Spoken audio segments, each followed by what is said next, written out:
Well, welcome everyone. I don't think any of you needed to bring your passports tonight. We are going on a journey into another world. And it's my pleasure to be the MC and introduce the three principles for tonight. I just want to say, though, a word about Jordan. Jordan is always thanking his staff, who do a great job. I've worked with Jordan on a couple of these events.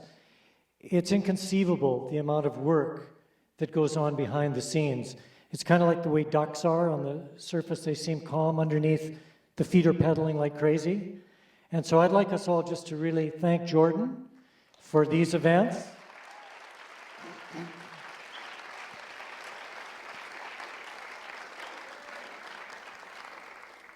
And one of, I think, the greatest testaments to his success is his two biggest fans are his mother and father, who come to his events.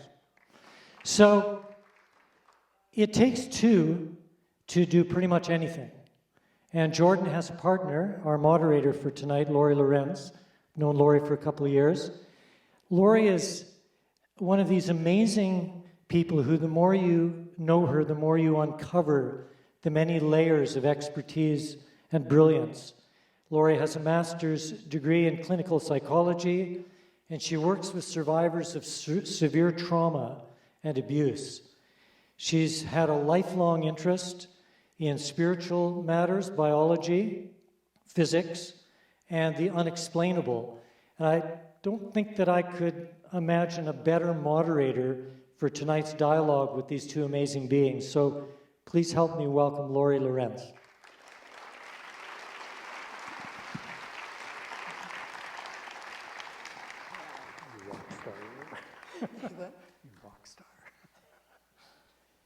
Well, I have now the somewhat impossible task, which I'll undertake anyway, of briefly introducing our two guests, our two presenters. Briefly is the operative word. We could spend the whole evening just going over their bios. These are people who have lived large in the world. I'll first introduce Jean Houston. How many of you have been to presentations Jean has done before? Okay, many of you. Well, Jean, I believe, is kind of like a living legend. I think a lot of people would agree with that, and yet she is also at the same time our neighbor. And so warm and approachable. I think that's a beautiful balancing aspect of her character. Jean grew up in show business. Her father, Jack Houston, related to Sam Houston of Texas, was a comedy writer. He developed material for comedians. And because of her dad's career, Jean traveled all over as a child with her family. By the age of 12, she'd been in 20 different schools. Interesting. In her experiences throughout her life, she has known Albert Einstein, Eleanor Roosevelt, and has walked with Teilhard de Chardin. Margaret Mead, the famous anthropologist, who was a friend and mentor, called Jean, quote, her adopted daughter, and Margaret lived with Jean in the final years of her life. Jean has worked in the United Nations, other organizations. She's taught in over 100 countries. Some years she logged over 250,000 air miles a year. She's been shot at with a gun. She's foraged for food in the Australian desert. Jean is a trained Shakespearean actress. She didn't have to travel far to get here. She lives about a mile away in a double geodesic dome. It's actually the last home designed by Buckminster Fuller. And Bucky is quoted as saying, quote, Jean Houston's mind should be considered a national treasure. Buckminster Fuller. Deepak Chopra, who Jean just worked with recently, says, quote, Jean is the most important person alive today in social development. Amazing. Jean's the author of over 30 books, including Mind Games, which inspired a famous song by that name by who? John Lennon, right. She's ran the mystery schools for 30 years. She's been a professor of philosophy, psychology, and religion, and is currently Chancellor of Meridian University. But I think the two most important things to know about Jean is that she's an expert fencer, and in her 80s, which is hard to believe, she's half Sicilian, that accounts for that. In her 80s, she's recently taken up kickboxing. So please help me welcome Dr. Jean Houston. Thank you. Is it here? Got all these. Just need to turn it on. Yeah, this is not me. I'm just carrying a lot of electricity. Thank you. Wow. So Daniel Sheehan, where do we start with Danny? He's known, I think, today as America's preeminent cause lawyer.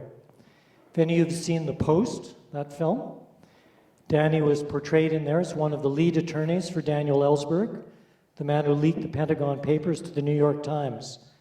He was part of the legal team on the Watergate burglary case, Iran-Contra, Silkwood, and 3 Mile Island, the nuclear disaster.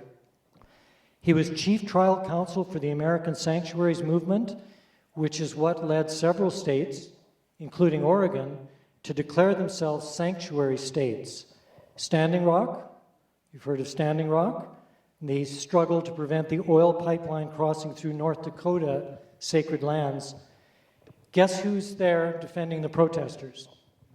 Daniel. He's lead counsel for the Lakota People's Law Project. And he may say something about this tonight. He and his team are celebrating a recent victory in the Chase Iron Eyes case, getting the felony charges dropped against this leader. It's really good news. Yeah. So Danny's not exactly your average attorney. He meditates every day, and that practice led to the development of his spectrum of modern worldviews that many of you will get a chance to dive into in the afternoon workshop tomorrow. Danny's a tireless defender of people and the planet. And I'd say from my contact with Danny at other events, he's one of these walking miracles. And I think tonight, he's here to give us a tremendous inspiration in these dangerous times of how it's possible to engage fully in the world, to be confronted by the face of the deepest evil, and maintain your balance and your center, because to me, Danny comes from his heart. With all these credentials, all the amazing things he does, he's a man of the heart. And for him to be able to do that in the environment he works in, which is a very dangerous one, I think that's a modern miracle. So tonight we have the privilege of being with these two exceptional human beings and to travel to another world with them. So please help me welcome Danny Sheehan.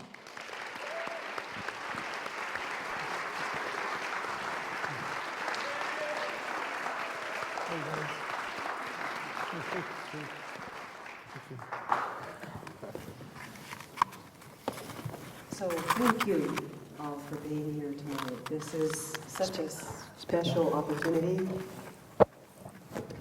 to be with these two amazing people. Have to be louder.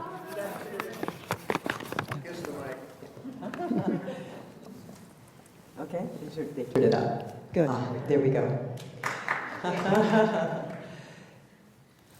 When we talked about putting this evening together, the main impetus was, what are we struggling with? This is what we look at for the library, for our conferences, for the events we put on here. How can we deal with the helplessness, the powerlessness that we can feel, and with the chaos that's going on, that things are happening at a governmental level, at an environmental level that we've never encountered. And it seems that the people in power don't care. They have no interest in even acknowledging what's happening. And so we're inviting Danny and Jean to share with us how they deal with that and how they perceive this. Because to stand out there in front at a cultural level, at a legal level, at a political level, is, as Will was saying, it puts you in the spotlight, puts you in danger. It means you have to hold our center. And what can we learn from that? How can we step up and do that? How can we make a difference in this course of events and change what's happening? Because they're not reflecting us. They're not reflecting our planet. They're not reflecting what matters to us. So my invitation to you first, for whichever of you would like to go first, to share with us your perception of what's happening as this system is breaking down, as it's in the throes of chaos. Why don't you start? The throes of chaos. I think of the poet who says, things fall apart, the center cannot hold. Mere anarchy is loosed upon the world. The best lack all conviction, and the worst are filled with passionate intensity. And then the poet says, what rough beast, his hour come round at last, goes slouching to Bethlehem to be born. Now, I'm really interested in the rough beast. And I think we have a lot of rough beasts out there from what we can see. I would have to look at the times of Renaissance, Rinascita, rebirth. A Renaissance occurs not because of new information coming in from the ancient world, as happened in the 14th and 15th century in Italy. A Renaissance happens because the soul is breached. And in that breaching of the soul, there is able to rise from the psyche new material, new matter, new energy, new ideas, as happened in the Renaissance. Why in such a short period of time did you have such an efflorescence of genius, of new ways of being, seeing? I'm talking about the Western Renaissance, but I could have said the same thing about the Renaissance in the Tang Dynasty, the Renaissance of the 5th century Greece. Something happens, and you cannot necessarily find a cause for it. It is beyond cause. It is something is rising from the soul that had been conformed and contained for generations before. In ancient, let's just take in Italy, what happened? Suddenly, perspective itself changed.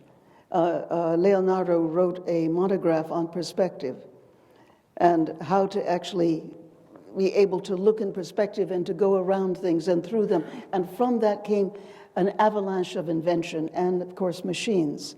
But at the same time, what else rises? I think of Michelangelo creates the Duomo. Lace is discovered, perspective in patterns. You have the understanding of the different perspectives in the body. You have a sense about where we are in the cosmos and going around the sun. This incredible flowing of understanding of a different dimensionality to life. Music.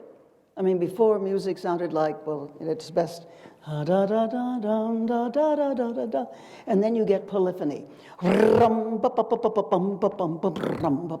The complexity of music, the complexity of space and time.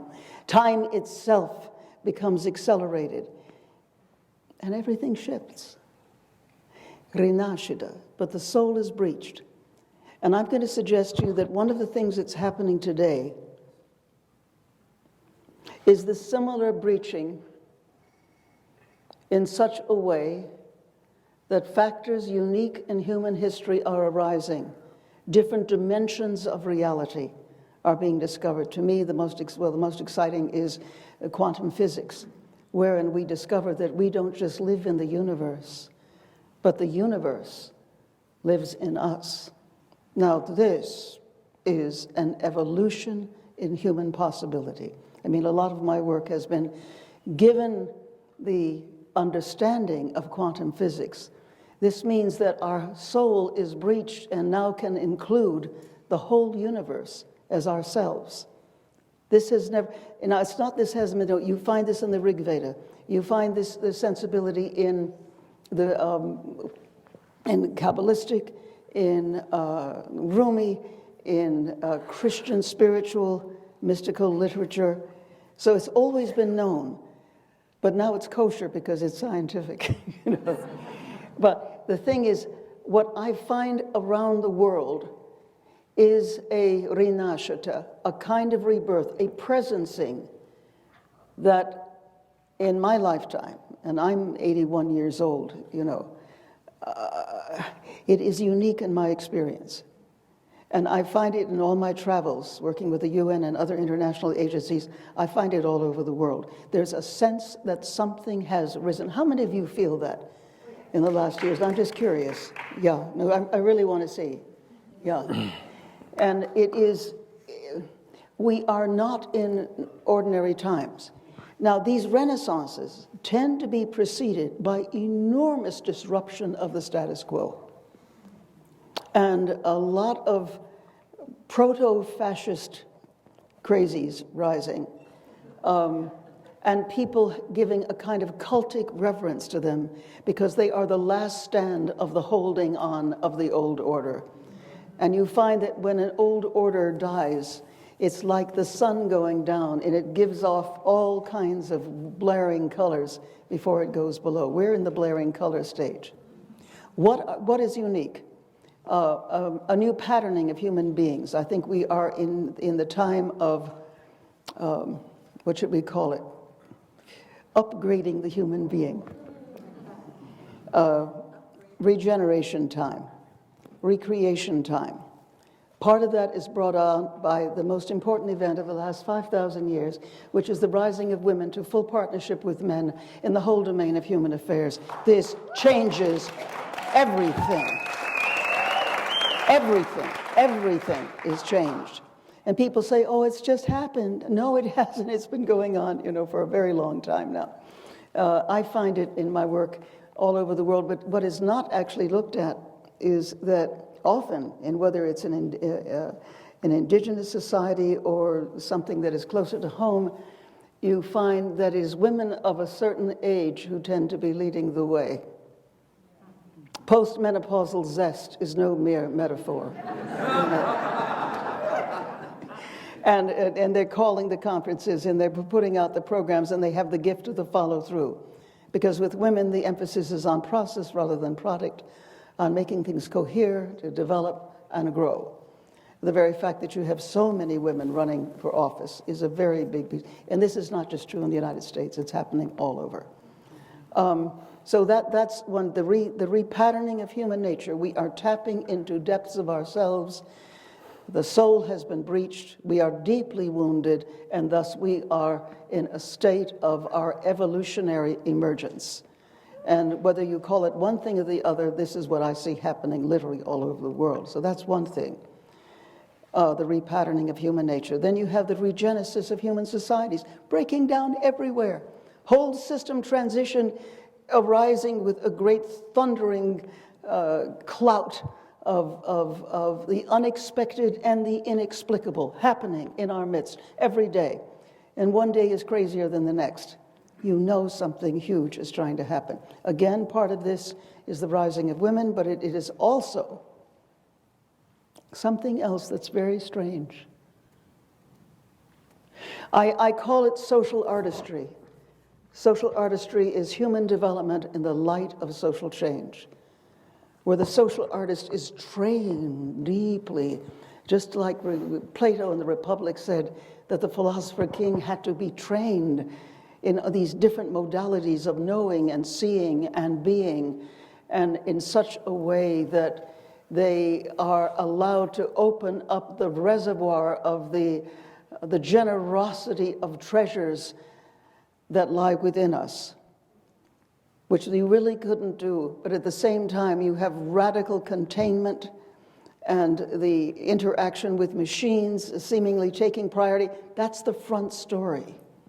Because behind that front story, something very remarkable is taking place. How many of you find yourself, or have over the last 10 years, in a state of a kind of unusual interest in your own development? I think would be the nice way of putting it. And you can't run away from yourself. Have you noticed that? Try as you may, or try as your husband or wives have tried to make you do so. But so that is part of it. Part of my work is in social artistry, helping people, not just in my own milieu, but all over the world, to tap into these other ways of knowing. You can't just think in the usual ways. You have to think in music, you have to think in art, you have to think physically, you have to think with your soul, you have to think in spirit. You stop boring God. I mean, that's one aspect of it. And when you stop boring God or the universe or the cosmic mind gets very interested in you, and you're in a state of interdependent co-arising with the whole blooming universe itself. And then comes the fact that you are being seeded, coded, you are being hacked. I think calling this crazy conference, the hacking reality. I mean, what does a hacker do? He or she, he mostly, has all these different kinds of codes that he knows how to get in and find out your password and get in and then create, terrible things. But there's also ethical hacking, where they go in and fine-tune and adjust. I think it is about hacking our previous reality with its codes of outmoded ways of knowing and being into something else. And it is the hidden generosity of treasures that is within us. And we are doing, how many of you have become interested in accessing this enormous plenitude of possibilities within yourself, and you know that they're there, and you simply cannot fall back to the sodden comforts of old ways of being. Because if you do it for too long, you die. You cannot stand yourself. So the social artistry that we've been practicing around the world, it also has another part which has to do with the new story. The old story doesn't work anymore. We don't know what to do, what to tell the children. We don't know what to do with the forms of, bad behavior, if you will. And above all, we don't really know what to do with ourselves. Who are we? Where are we going? Why?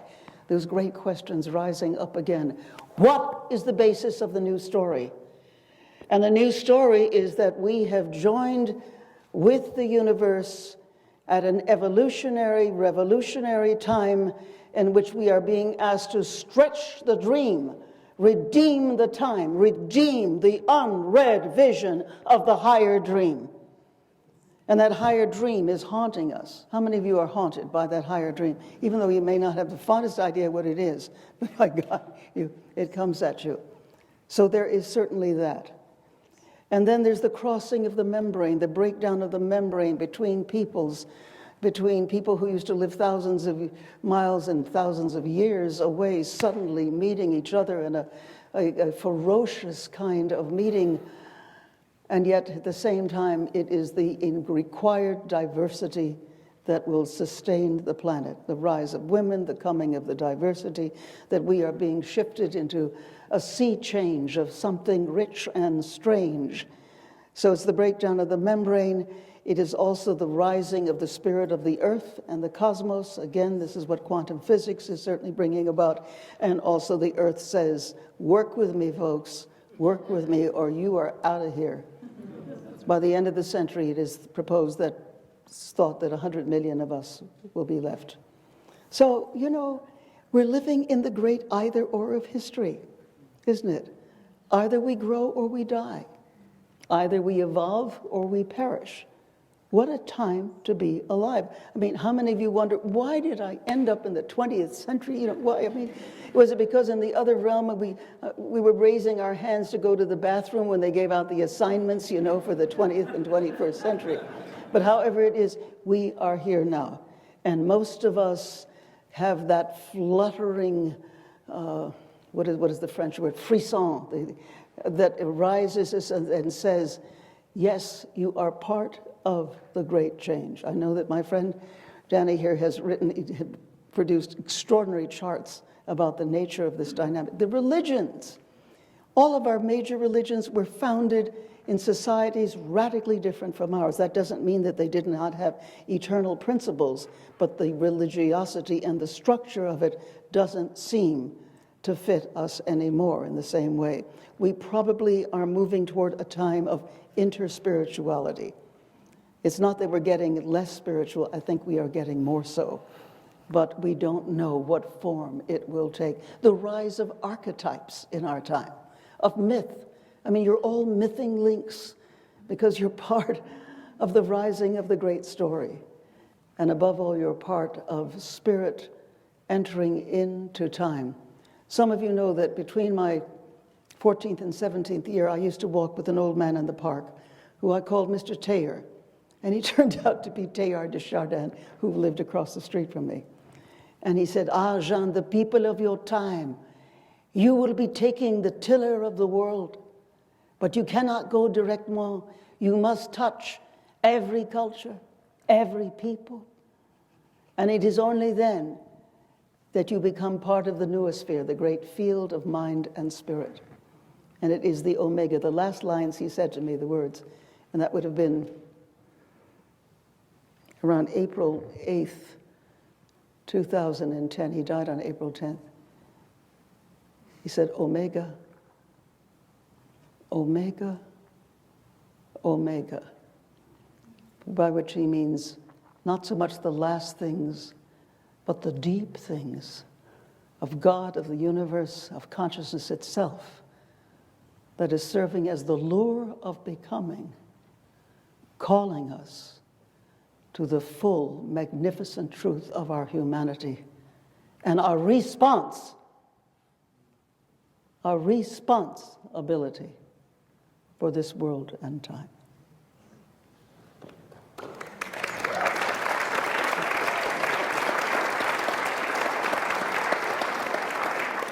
I'm reminded that he and I are the big hair guys, you know. Okay. Actually, I probably should have gone first. I pointed at you. I pointed at you. You did offer. You did offer. Well, let's see how to approach this. There are a few instances in my experience that I think are directly pertinent to what we're talking about here tonight. I remember that when just after I had graduated from Harvard College, and I was up at Harvard Law School, and I'd studied foreign policy with Henry Kissinger and economics with John Kenneth Galbraith, and had gone through all the classic kind of training at the college. And I was up at the law school when we got word that Crane Brinton, who was the professor of intellectual history at Harvard University, he'd been there for 50 years, and he was going to be giving the last lecture of his career at the end of the spring term, in the fall of '67 into the spring of '68. And so all of us that were still around the university wanted to go and listen to him, right? So we went over, they moved it over to Lowell Hall, where all the old alumni could come back. And there were people. I was in the last all-male class at Harvard College. So all these white-haired guys from all kinds of different years had come back to hear him. And they asked him in his talk, for his final lecture, to tell everybody what the most important single thing was that he had figured out that people had come to know, that our human family had come to know in his studies of history. And he said, we're all there in the big hall, and he got up and he said, "This is easy," he said. "I believe that the greatest minds of our human family have all now come to realize that our human species is on the very brink of the next step in our biological evolution, and that there is a new faculty that is evolving in our human family that is akin to seeing or hearing or touching or tasting, and that this is a faculty by means of which our human beings are going to be able to directly and immediately access the unitive phenomenon that bonds every single ultimately irreducible integer of matter in the entire physical universe into one single harmonious whole. And that as a result of this experience of encountering this unitive phenomenon in a way like seeing and hearing, that we are going to be able to determine what type of conduct, both individually and collectively, is either harmonious with or disharmonious to the natural order of the entire universe. Yes. And that's what he said. And there was this dead silence that kind of fell over the entire place. And then he closed his book and walked away. He was finished. And it was pretty phenomenal. I mean, for all of us at that time. This was 1968, the big famous year of 1968 with Bobby Kennedy getting killed in June, Martin Luther King getting killed in April, the major police riots in Chicago in 1968 at the National Democratic Convention. It was this extraordinary year in the lives of the baby boomer generation in 1968. And I always remember him saying that, because I was saying that, look, this is the university that considers themselves sort of the seat of the liberal ethic in Western civilization. And here is their professor of intellectual history, telling generations of young people from Harvard what the most important single insight our human family has come to. And it wasn't the kind of insight that was in the process of being absorbed at Harvard University at the time. It was at a completely different frequency from the way that they were functioning at the time. And I remembered taking that with me into Harvard Law School, and going through the entire 3 years at Harvard Law School. And then in 1970, when we were graduating, that May, Kent State happened, and that the revelations of Richard Nixon bombing Cambodia, in the huge demonstrations that were taking place.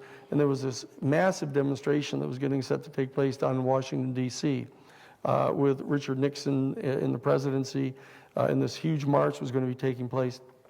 And Professor Abe Shea, we were talking with Abe Shea. We were all in the process, we've been in the process of trying to talk Bobby Kennedy into running. And he wouldn't run against Johnson. And that Abe Shea was trying to talk him into it. Abe was his advisor on foreign policy. Was one of our professors. And so that finally, when Bobby said he wasn't going to run against him, Joe Gray-Maison and Gary Hart were sent to meet with Gene McCarthy. I keep pointing this because we remember all these things together. And so they finally talked Gene McCarthy into running until the primary that was held up in New Hampshire in the spring of '68, when Gene McCarthy came within a handful of votes of beating Lyndon Johnson in the primary, and Bobby Kennedy came into the campaign. And it was that halcyon year that we were all expecting that Bobby was obviously going to run, was going to win, was going to get back into taking up the mantle of that kind of the vision of Camelot, the carrying into reality the ideals of a whole generation. And then Bobby is killed. And so it led all the way to 1970 with Nixon being in office. And Abe Shea put together, drafted the Cooper Church Amendment that was co-signed by Senator Cooper from Tennessee and Frank Church from Idaho. And it was to cut off all of the funding, to get Congress to cut off all of the funding for the Vietnam War. And Harvard Law School picked 5 of us to go down to Washington, of the students, to be point briefers, to brief the United States Senate on how this was constitutional, to go about doing this and cutting off all of the funds. And there were 5 of us that were chosen, and we were given take-home exams so we could go down to Washington to brief all the senators.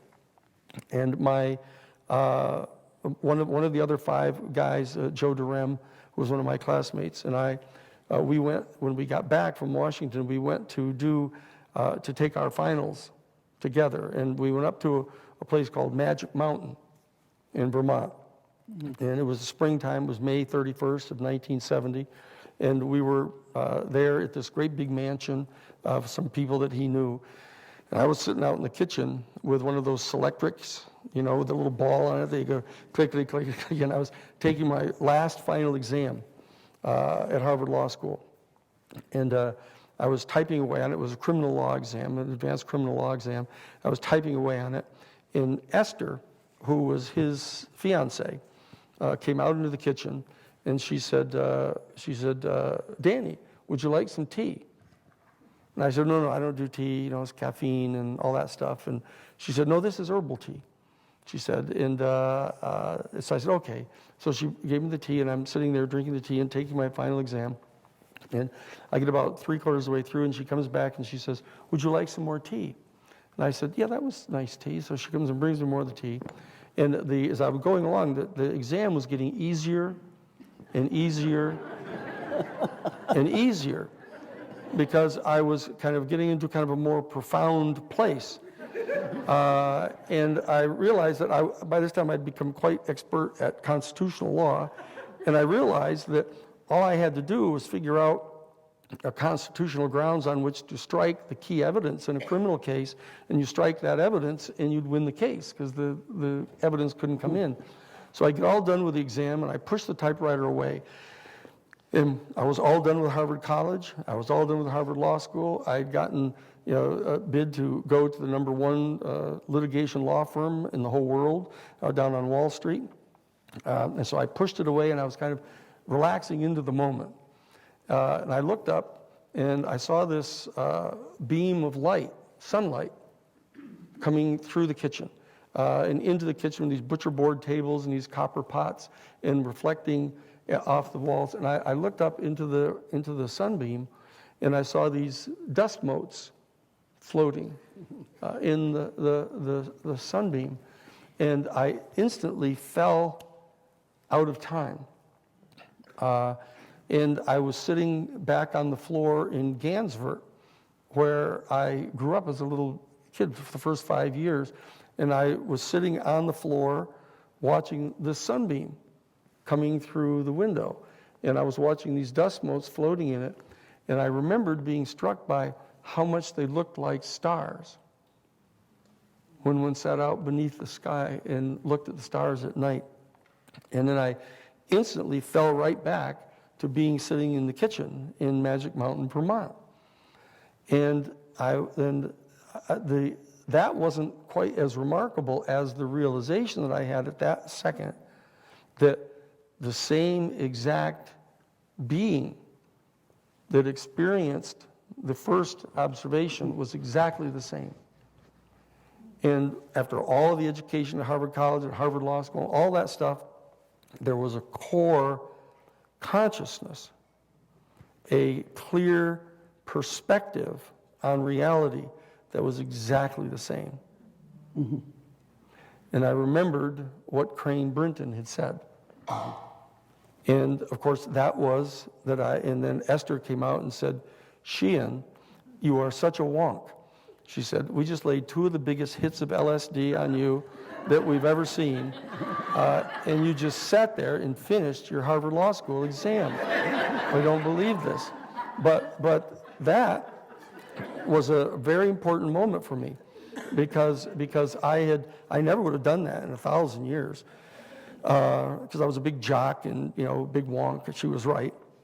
But it gave me a perspective on the entire practice of law from that point forward, that unless what I was doing in applying the skills that I had been taught, if it didn't have to do with this fundamental truth about our human family and what we were doing and what the period is that we were in, because that, talk about a disruptive period.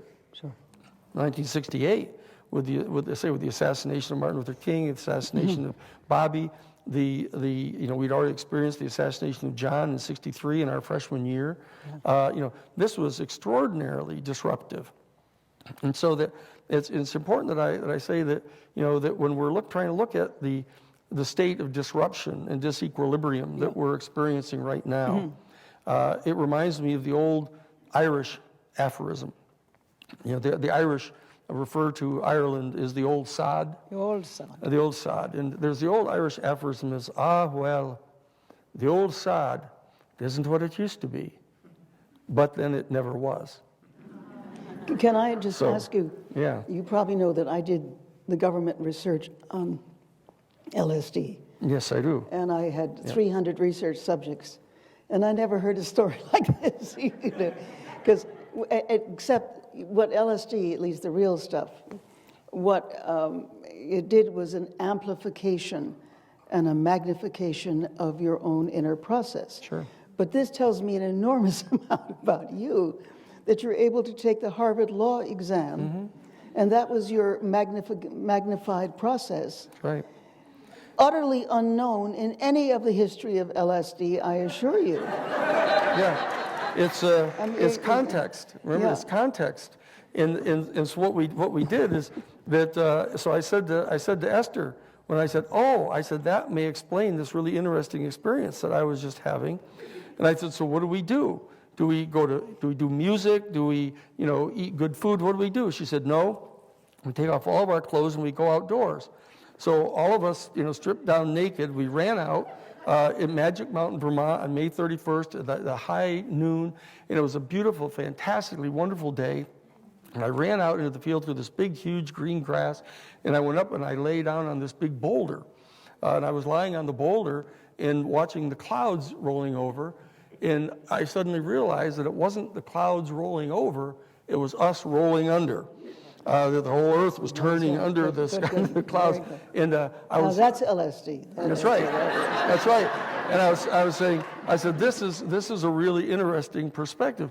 And I looked over, and this muskrat had come through the field and climbed up onto the side of the rock, and it looked up over the edge, and I turned and looked at it, and at first it was kind of struck, and it stopped, and went, this is okay, came over and lay down on the boulder. Yeah, that's LSD. With me, just lying there like this. And so the fact that our generation comes together to talk at times like this for the whole weekend together, etc. like this, and unless people are talking about this, and that the insight that our generation has been offered by having access to this unitive experience, unmerited in some sense. Because it isn't that we went through the whole long process in the monasteries. It isn't that we went through the process of fasting and doing all of the disciplines that take so many years for many people to get to that place. We've been offered that experience. And from that perspective, we have to try to come to grips with how we spend our time. This 100 years that we're going to get in this particular time and place, to bring all of the talents that we have, which has to do with this other faculty, which is what we're here, I think, this weekend to talk about.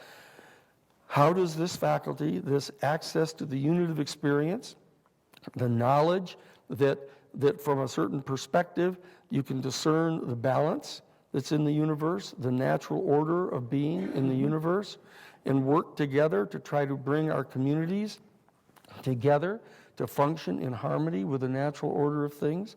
And here we are in the midst of the crisis of massive global climate change, with the entire Florida Panhandle getting flattened, all of Houston getting flooded out, Northern California on fire, right here in Ashton, with the smoke filling up the whole town, that we're confronted by this potential catastrophe.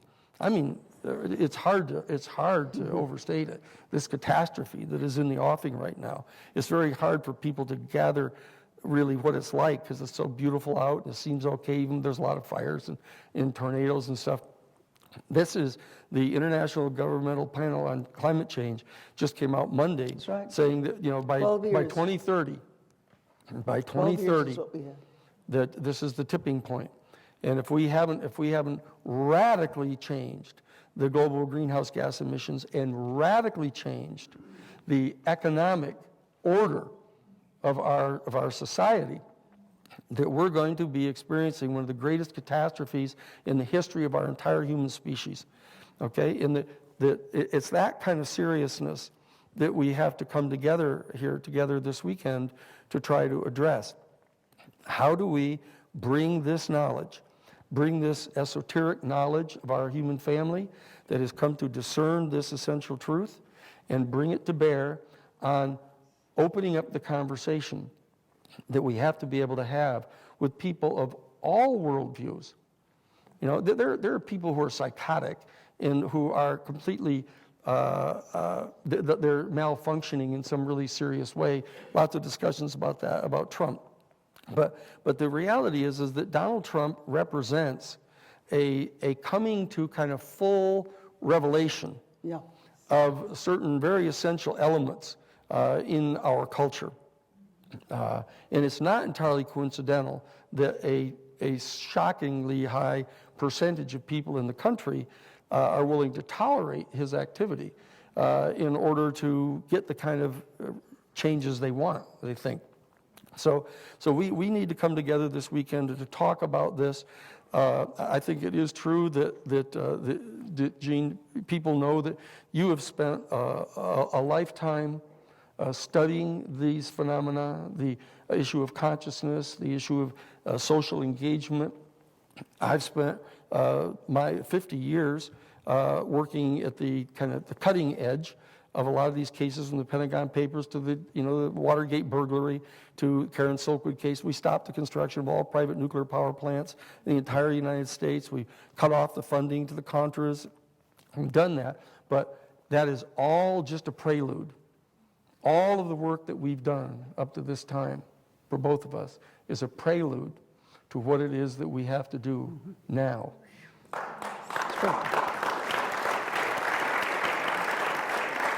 So, my friend, you and I find ourselves, we first met on a conference like this, the Global Forum. The State of the World Forum. State of the World Forum. Mm-hmm. And we're put up there with similar folks with a lot of strange experiences. And we're being asked ultimate questions. And supposedly that we have such a largesse of experience, including the mystical experiences, including the unitive experience. I've had that too. That they think that we're the people of the breakthrough. And I don't know that that's true. I think that a whole generations, not just generation, people say, oh, let's wait for the millennium. They'll know, the kids, they'll know what to do. And a lot of them will not even vote. So, and this is my question again to everybody here. How many of you feel called? And you don't even know what, but you're called. And just call it out. What do you feel called to? Social artistry. Social artistry. What else do you feel called to? Talk to us. Awakening of human consciousness. Awakening of human consciousness. What else? Female empowerment. Female empowerment. Yes. What? Positive change. Constant change. Constant change. Or All right. positive change. Or positive change. Oh, positive change. Okay. What else? What do you feel called to? Oh boy, here we go again. There's always one. There's always one in a crowd. There's always one. Thank God. Have you been in one? Yeah. Children's rights. Children's rights. What else do you feel called to? Expanded awareness. What are you saying? Love more. Love more? Nonviolent revolution. Healthy food. This is Ashland. That's what. From a capitalistic system. All right. The end of the capitalistic system. Rise of the cooperatives. The rise of the cooperatives. This lady was the head of cooperatives in Ashland. It's one of the great Annie Hoy. All right. Well, let's take it further. What do you feel called to actually get up and do? Teach the young. Teach the young. All right. How many of you are teaching the young? Let's just see that. So quite a few. What else are you called to do? Work with refugees. Work with refugees. How many of you here are actually working with refugees? Of course, Ashland is not the ideal place for that, but it's... Feed the hungry. Feed the hungry. How many of you are feeding the hungry? What else are you called to do that you will do it? Because the thing is, you can be in any kind of situation, and if you're doing your work, and you're doing it with love and compassion and commitment so you don't give up, then you have sent out ripples, not just into this world, but into the universe itself, in what the Buddhists call interdependent co-arising. And it's as if the universe says, hot damn, we got a live one there. Let's give them more to do, or to be, or to help. How many of you have noticed that? So we are talking about a metaphysical revolution, in that we have come to a place and time in our history where we say grow or die, and we know that. And yet the level of catastrophe that comes to us from all the media is such that it terrifies ancient areas of the brain, the old reptilian amphibian system that just wants to crawl under the rock, or be happy, or get drunk, or do one or another form of addiction to former behaviors. What are the new behaviors that you feel rising in you? Compassion. No, speak loud. Compassion. Patience. Yes. Patience is interesting. What else? Capacity to dream, the higher dream. Building a new model. Building new models. I used to know Buckminster Fuller, and I came to him complaining once, and he says, "Oh, Jane, don't you know, don't fight out. The only solution is to build a better model." What does better model building involve you in? Doing what? Forgiveness. But what else do you have to do? It means that you can think in various ways. You can think rationally, you can think logically, but you can also think, we say holistically, that term that's become almost a naughty word, but to think with the whole mind and the whole soul. To think in music. How many of you think in music?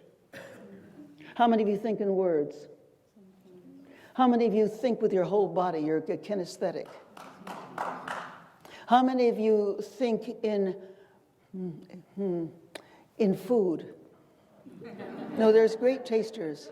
How many of you think in smells?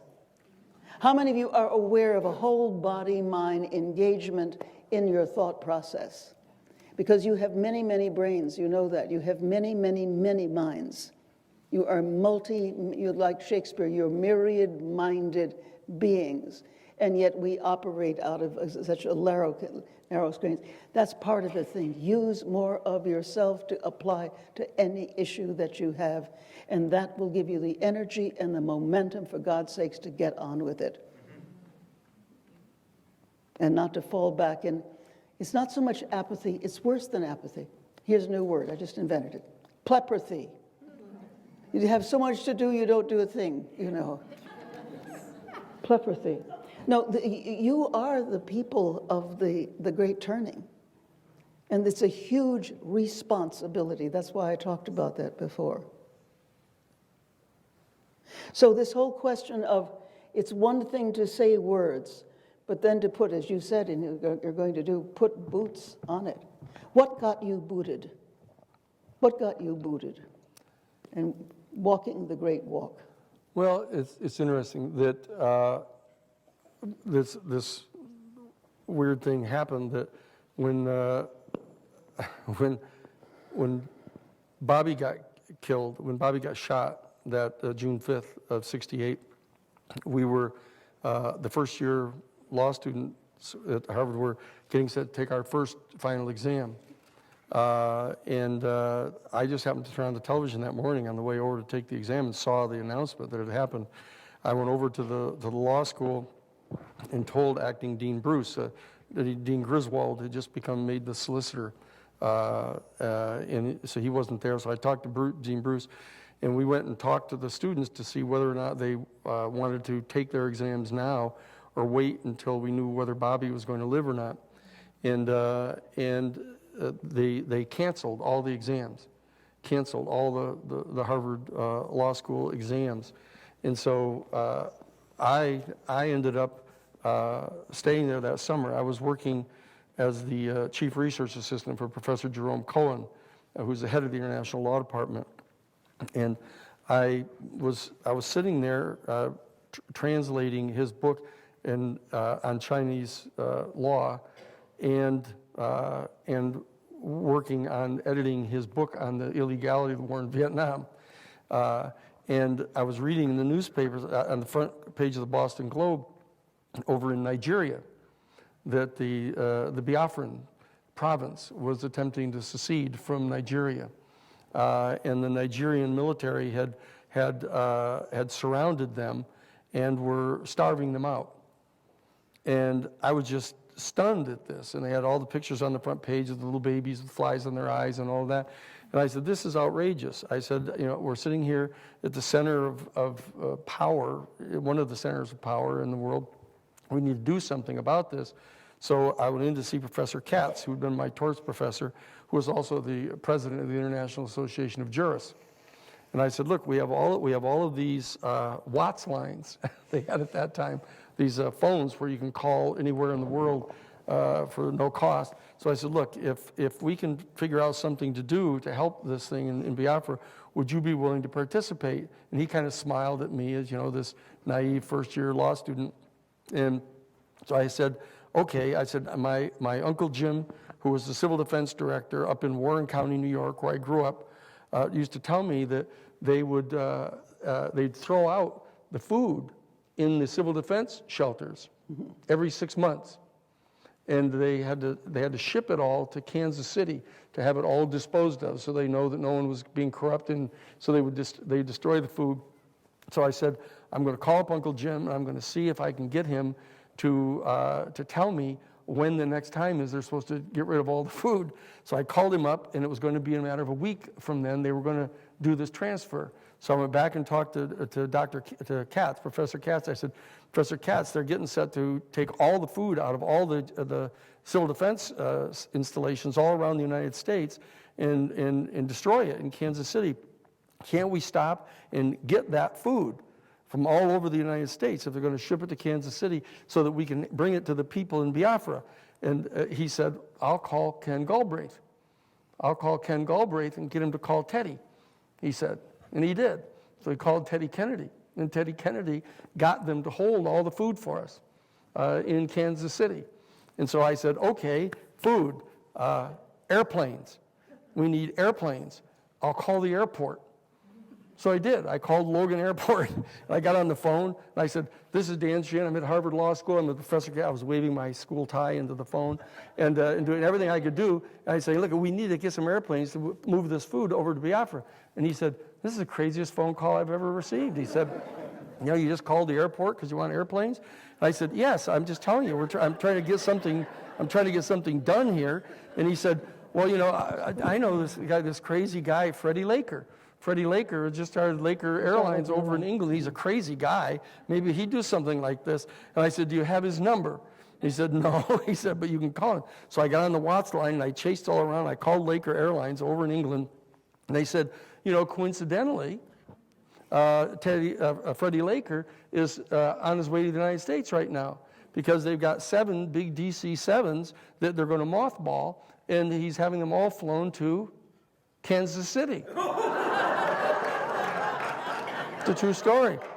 And so I got on the phone, and I chased him down, and I talked to him. I said, can we have the airplanes? You're just going to mothball these airplanes. And he said, this is the craziest phone call I've ever received. And I said, yes. I said, but you got the airplanes, and the food's all right there. And he said, okay, I'll let you have the planes. He said, not only that, he says, I'll supply all the fuel for them if you need it. And I said, okay, good. And I went in to tell Professor Katz, and by this time he was getting disturbed. He was saying, wait a second, this is getting a little strange here. And so I said, look, we've got to do this. I said, can we have, let's form something. Let's form the Biafran Relief Commission. And he said, no, you should call it the Nigerian Biafran Relief Commission because there's this whole thing about whether they're part of Nigeria or whether they're not. So I said, good, the Nigerian Biafran Relief Commission. And we're going to have a press conference on the front steps of Harvard at Langdell Hall. And it's summertime, right? So we call the Boston Globe, we call all the television stations and stuff. And the next morning, I go out on the front steps, and I hold this big press conference with Professor Katz standing next to me. We need to have pilots. We need to have pilots. We got the airplanes, we got the fuel, we got the food, but we need to have pilots. And the next morning, walks into my office, is Abba Schwartz, his name is. Abba Schwartz was the head of the Immigration and Naturalization Service under John Kennedy, and he hated Lyndon Johnson. And so he quit when Johnson came in. So he was retired, and he comes into the office, he said, you know, before I was the head of Immigration and Naturalization Service, I ran the airlift into China for the Red Cross. And there are the whole bunch of these crazy Irish pilots that I know, and I can get them to do Isn't this. that wonderful? And he did. Okay. And he went and he got the Irish pilots. They went to Kansas City. They all flew there on their own dime. They got the airplanes. They started loading the food in. They started flying it all across the ocean, brought it over to Fernando Po on this little island off the Nigerian coast, and they shipped all the food over there and stacked it all there. And the first plane went in to bring the food into Biafra, and the Nigerian military shot it down and killed the pilots, the navigator, killed him. So I got on the phone and called the embassy in Washington, D.C., the Nigerian embassy. I said, you bastards. I said, you know, we were sending this food in to help them, and they went, oh, no, it's a mistake. They went down in the bush. And I said, fuck you. I said, you know, they didn't go down in the bush, and you know they didn't go down in the bush. I said, look, I want to talk to the foreign minister. I want to talk to the foreign minister of Nigeria, and I want to talk to him right now. He said, oh, you cannot talk to him now because he's on his way to New York, because they're having a special session of the Security Council of the UN right now about the whole issue. And so he's flying there. And I said, look, you tell him that I want to have him on the phone. I want to have him on the phone by tomorrow morning. I said, I got Professor Katz here, who's the president of the International Association of Jurists, and I want to talk to him on the phone because I want the permission to fly this food in. So the next morning, he calls. The foreign minister called, and I had him come down to Boston. Short story. Bottom line is, I confronted him about this. He gets a Juku on the phone, who was the head of the Nigerian government. And I got him on the phone, and I'm on the phone talking with him when Otue calls, who's the head of the Nigerian Biafran secessionist movement. And I swear to God, I'm sitting here with the telephones, one in each ear, with a Tui on one end and a Juku on the other end, talking to them to try to get permission to bring the food in. And it was a Juku who didn't want the food in. He said, you have to fly it directly into Biafra, or else, because if you land in Nigeria, they're going to poison the food. And a Tui kept saying, no, you got to park here first, because they may be bringing guns in. So I said, they're not going to bring guns in. So here's the deal. We'll fly in, we'll land in Nigeria to give you the recognition, and then we're going to, don't anybody come near the plane, and then we're going to fly then into Biafra. And we went in and we broke the blockade of Biafra and stopped that whole thing. So that told me at that point that the caring for the people, the disregard of all of the minutiae of who's in charge, whose authority is it, whose sovereignty is it, all of that bullshit that goes on in there. When you've had the advantage of going to Harvard College, Harvard Law School, you know that it's bullshit. And you don't get buffaloed by those people. So what we did is we just moved in and did it and stopped that. So I learned right at that stage, in my first year at law school, that we could do it. And you have to bring to bear every single resource you got. Yeah. You know, every person you know, every bit of reputation you've got, you got to lay it on the line. You got to lay it on the line. You got to be willing to fail. You got to be willing to be embarrassed. You got to do everything to get it to happen. But it's ultimately a spiritual mission that you've got to do. When you're getting to talk to the people, they've got to know that you are morally correct, and it will work. And so don't ever think that you can't do it. But look what you did. You really aligned with the very nature of reality itself. And the nature of reality is that everything is right at hand to take you home or to fulfill the mission if you will stick with it. Reality will stick with you if you will stick with it. Yeah. I mean, I think of the words, the human heart can go to the lengths of God. And every hard mission is the going to the lengths of God. Dark and cold we may be, but this is no winter now. I mean, the frozen misery of centuries cracks, breaks, begins to move. The thunder is the thunder of the flood, the flow, the upstart spring. Oh, thank God our time is now.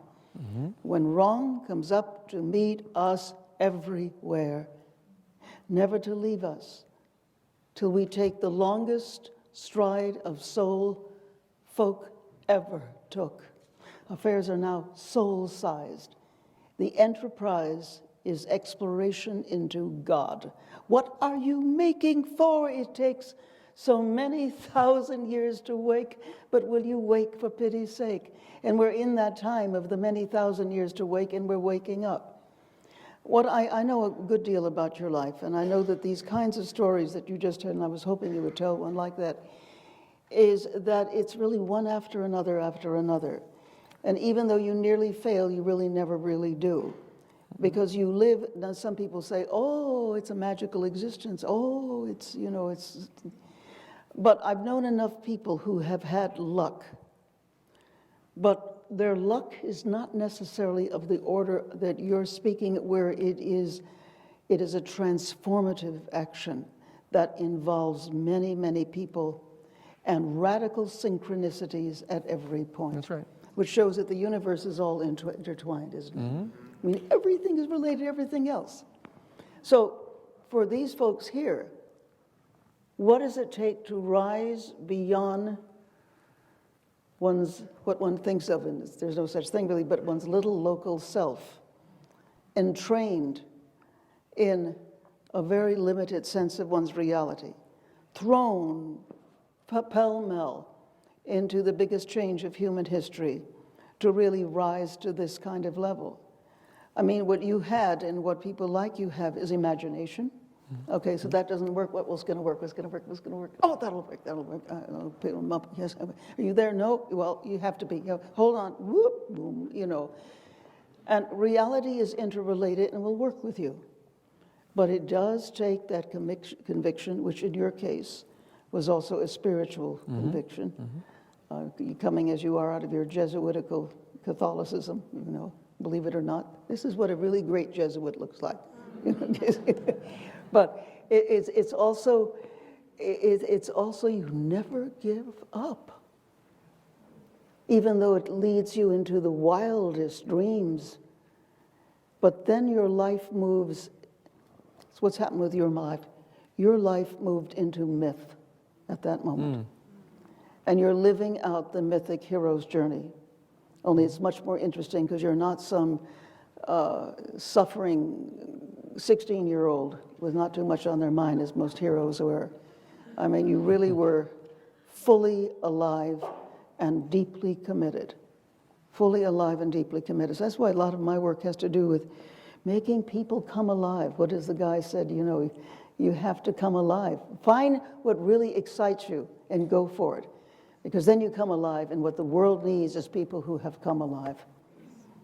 Yeah. You have some questions for us. I know some weird ones that you've got ready. I've been entranced. Isn't this useful to you?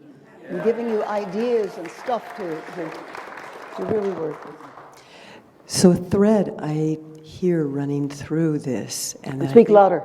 that I think applies to all of us, and this whole mythic evolution, Yeah.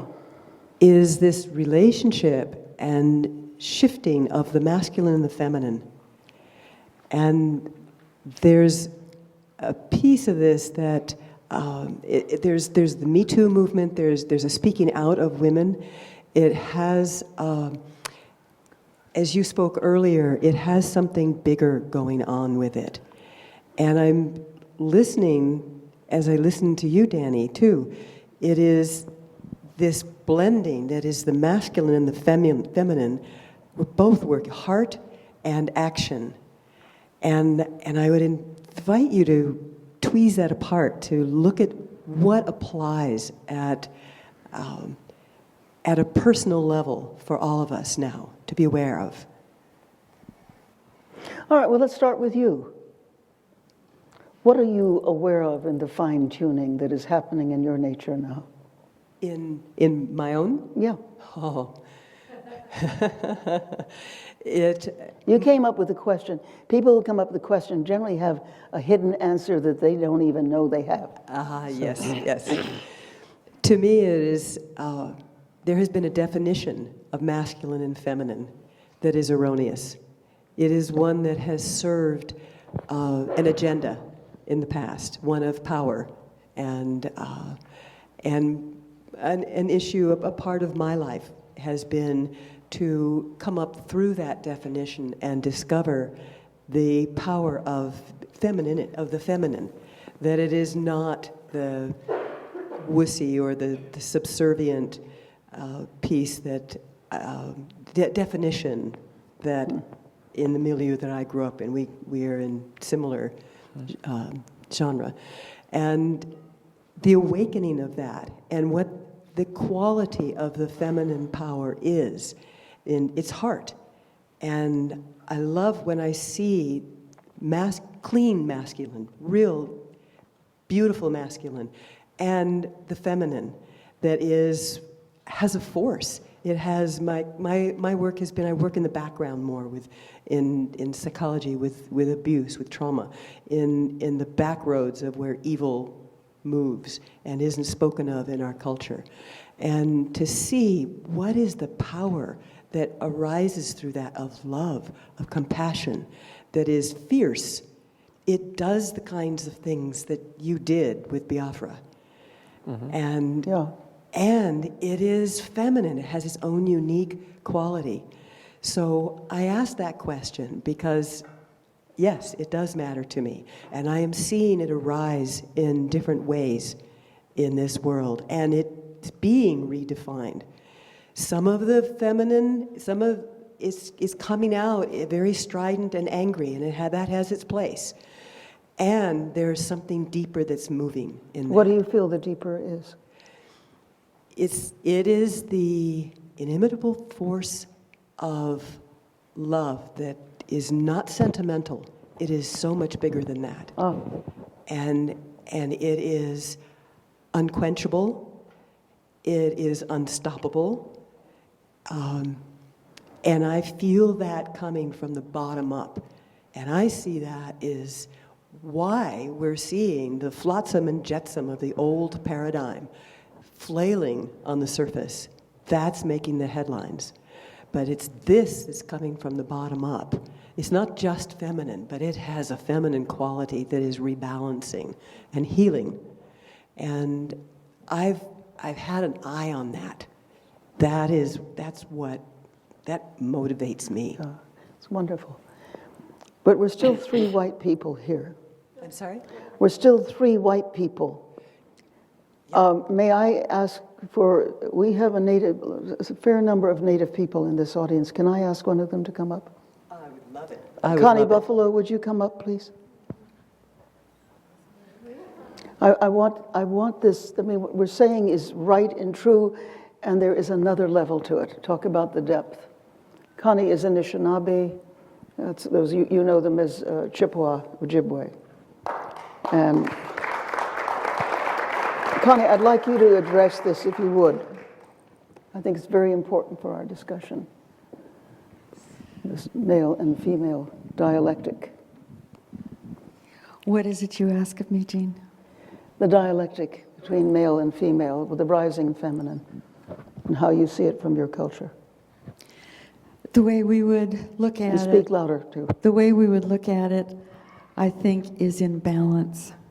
It's not merely the female. I don't mean to be standing in front of you. It's not just the female rising, but it's the balance rising. The balance rising. Because it's not that either one will take a dominance. Mm-hmm. It's that all that is beautiful in men and all that is possible in men has the freedom to express itself through all of their strengths and through all that is yet to be.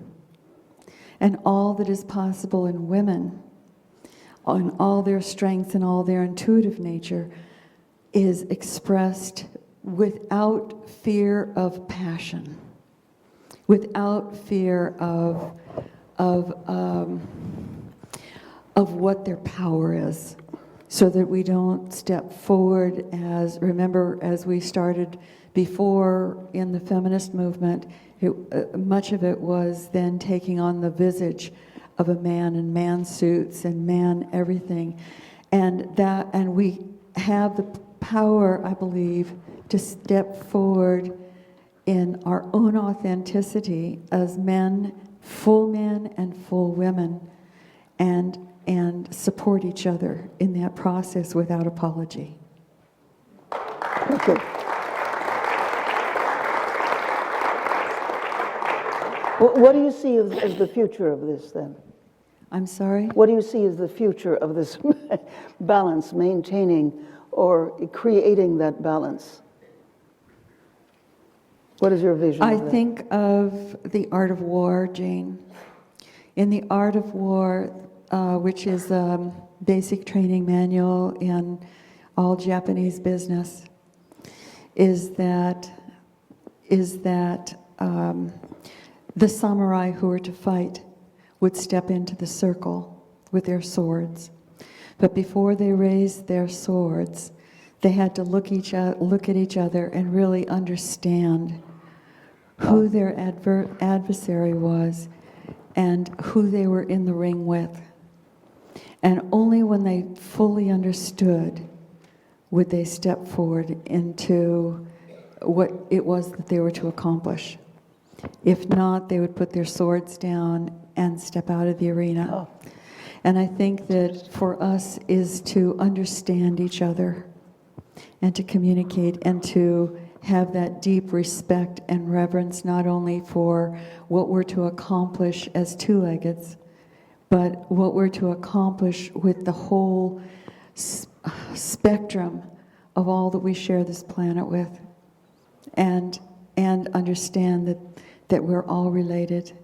Thich Nhat Hanh uses the word interbeing. And when we can see each other when we can see ourselves first,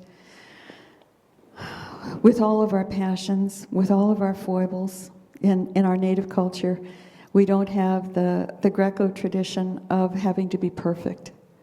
Our great hero, Winnebago, is always fighting the foolishness with the wisdom. And so to accept ourselves and give birth to all that's yet to be in ourselves, and to honor and see and respect all that there is to be in the other person that we're dealing with and this world around us, and to know, if I was speaking truly from my tradition, is to know that whatever we think and we think we are creating, it is that we are also being created. Mm-hmm. And to have that availability so that we don't fool ourselves with our arrogance, regardless of our party. And that we understand that we are part of the circle of life, and the circle itself has a will and a wisdom and a desire for each of us to rise up through the contractions of birth that we're now experiencing. Thank you so much. Thank you. It's a blessing. Blessing. Thank you.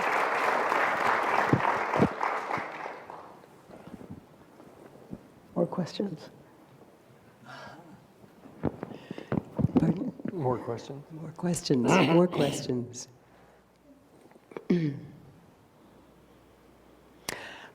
I'm just soaking in what was just said.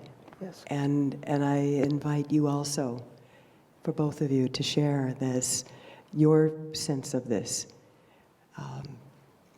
what it is to come, what is happening today with masculine and feminine, how it's expressing what is happening with us in the fullness of that offering of true masculine and The fullness of feminine. that offering was really quite something. Yes.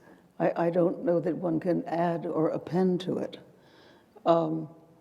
Certainly we're seeing we're reversing a lot of ways of being of thousands of years. And we're doing it in a few hundred months. I mean, this is true of almost everything in our society. Things that we knew what to do, how to be, has been turned inside out. So we could say time, but do we even have time? I think the issue is also one of time. Space is warping, time is accelerating. In terms of men and women, I would hope for that vision, that coming of balance. Because in balance, I think qualities will arise in women and men that had been latent resources. It's the coming of new sourcing, and I believe it ultimately is spiritual, by being sourced again in the great beingness. Then our own innate resources come forth. What is a full woman and what is a full man? That we don't have the definitions anymore. We're beyond the words, but something very sacred and holy is emerging as well. Yes, yes. I couldn't agree more.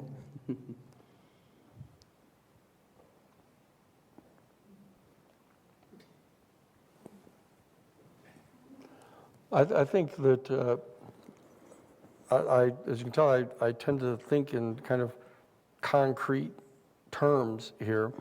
That for example, that what's getting ready to happen, as we all basically know, if we think about it hard enough, is that the new regular Democratic Party, this new, more moderate Democratic Party, since the end of the Cold War, this Richard Gebhardt, Bill Clinton, Al Gore, kind of new, more moderate Democratic Party that is basically eschewing even Franklin Roosevelt's changes in restricting capitalism, is, they're in the process of getting ready to retake the House of Representatives here on November 6th. At the present time, there's, of the 435 members of the House of Representatives, there are 235 Republicans and 200 Democrats right now. After November 6th, there's going to be basically 235 Democrats and 200 Republicans. That's how they do it, back and forth.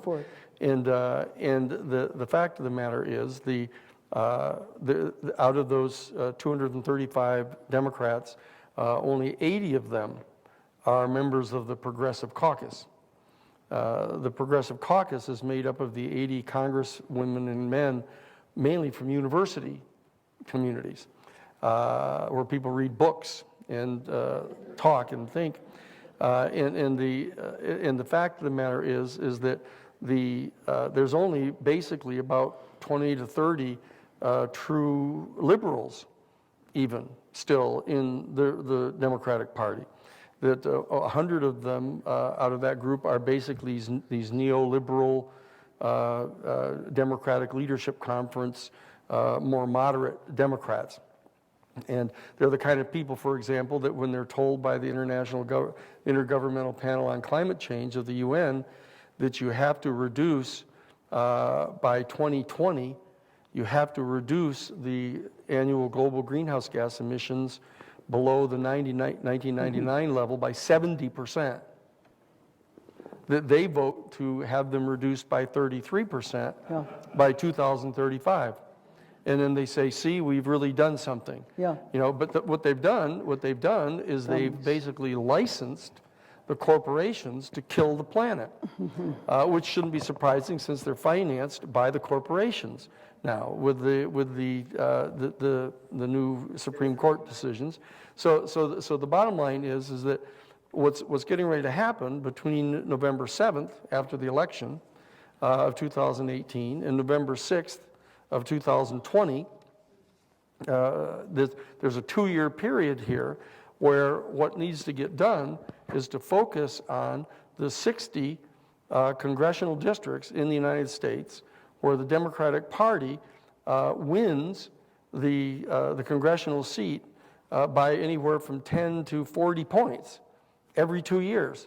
I mean, they could nominate a ham sandwich and get them elected if the Democratic Party nominated them. So what has to happen is the sort of mealy-mouthed, middle marginalist Democrats who are in those seats, some of them 10-term Congress people, That's right. you know, who only vote liberal like 55% of the time. And the other 45% of the time, they're voting for really conservative programs. You know, they've got to be removed, and they've got to be replaced. And the ideal thing to do is to find progressive women who are going to move in, like the young woman in the 14th Congressional District in New York, in other words, to move in and enunciate a genuine progressive set of policies that are life-sustaining, that are dramatically directed toward ending global climate change now. And this is a very concrete program that needs to really be implemented. We need to find the women who can run for these positions. We have to formulate the concrete policies that need to be done. And as we were talking about in the green room before, I think we need to give rebirth to the Chautauqua movement. That we've got to go into these 60 congressional districts. We've got to bring in speakers, poets, singers, artists, great spokespersons for the feminist movement. We've got to go into those 60 congressional districts and conscientize those districts. We've got to raise the consciousness of the people in those districts, because all they hear about most of the time, they hear this right-wing television from Fox News, and they hear all these radio programs with Rush Limbaugh and all these people. You know, they've got to get to see the people from Ashland. You know, they've got to get to see the people from Santa Cruz, California. They've got to get to see people who understand this new spiritual movement on the planet, and to go in. People have got to, we can't all stay home for the next 2 years. We can't all hide out in Ashland and hide out in Santa Cruz, and we can't do that. Because when the catastrophe befalls us, there's a great Sufi book that is called The Book of Strangers, and it opens. Ian Dallas wrote the book, and it opens with two women in the future when chaos is descending upon the world, and they're in a large urban center, and they're in an alley together, and one of them puts her hand on the arm of the other woman and looks into her eyes and says, "How could all of this have come to pass? How could all of this have come to pass?" And the other woman, she says, "I know what the answer is. When I was a young woman, a poor beggar came to our home and asked for food. And my mother turned him away. And it was something in his eyes. It was something in his eyes." And he was a Sufi. That they missed the opportunity. They missed the opportunity. And we have that opportunity now in this 2-year period to step forward, to find the women to run for these offices, to develop the progressive policies that need to be implemented, not the halfway measures, not the 2/3 of what needs to get done to save the world. We need to put in the policies that need to be run, and people such as yourselves have to get up out of your chairs. We've got to get up out of our chairs down in Santa Cruz. We've got to get out of our chairs in Boulder, Colorado. We've got to get out of our chairs. We've got to get up, and we've got to rebirth the Chautauqua movement. The Chautauqua movement was organized in response to the robber baron era, from 1868 to 1898, the end of the American Civil War.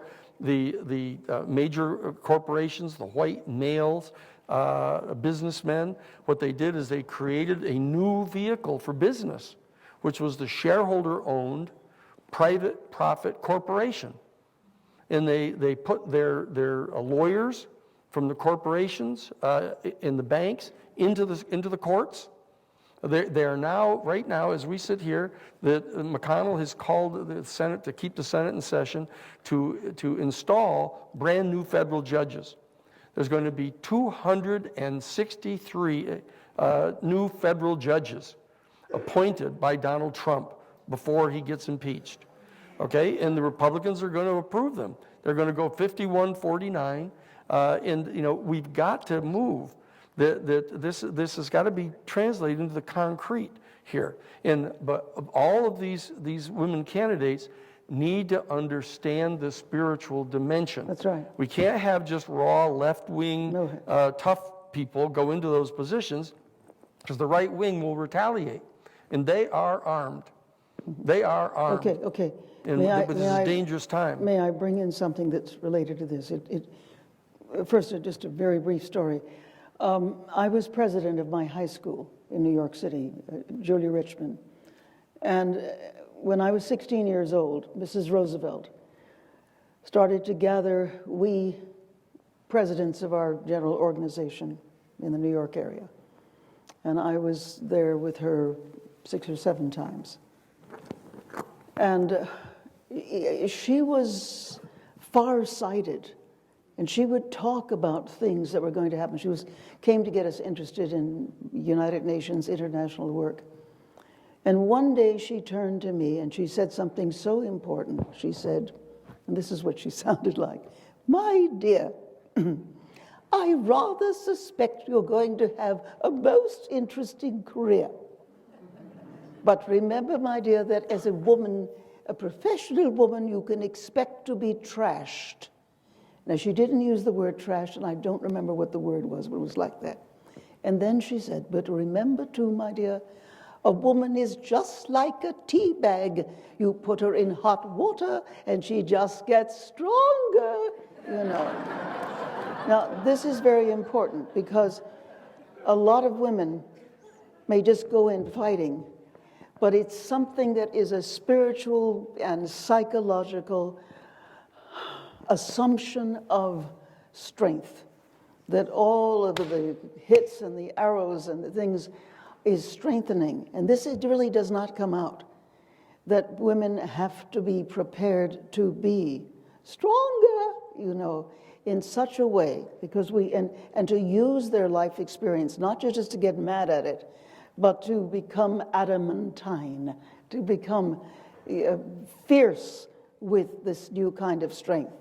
Because then when they take that with, sir, what you are suggesting, and you're not just suggesting, at this point you're demanding, you know, then you have women who will go with mind, with clarity, with a kind of dark humor, a laughter bubbling in the back of their mind. Because, you know, as the daughter of a comedian, I assure you, it is humor that is the breakthrough.